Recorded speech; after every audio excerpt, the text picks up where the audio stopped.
So you might be in a situation where for some reason your iPhone on iOS 26 is basically stuck on preparing the update. So this can happen for a couple of different reasons. Number one, the number one thing I'd make sure to do is just giving your iPhone some time. Sometimes, most of the time, you'll just have to give your iPhone a little bit of time to actually install that update. And that's basically the first thing I'd recommend doing.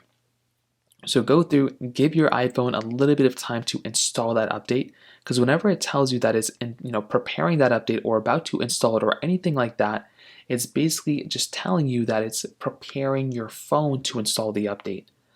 Another thing you can probably do, just to be on the safe side, is to just go through and just try seeing if you have enough storage saved on your iPhone.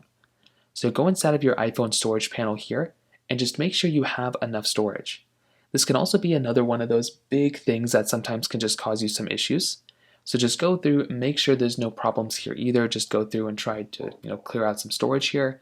That can also be another problem you might run into. Also, double check your internet connection.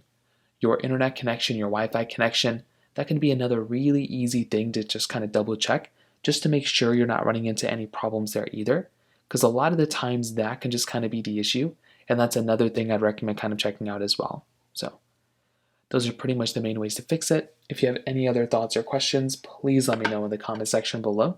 Hit the like button, that will mean so much, but definitely hit that subscribe button. More importantly than everything else, I love every single one of you guys. Hopefully I'll catch you guys in the next video. Peace out till then.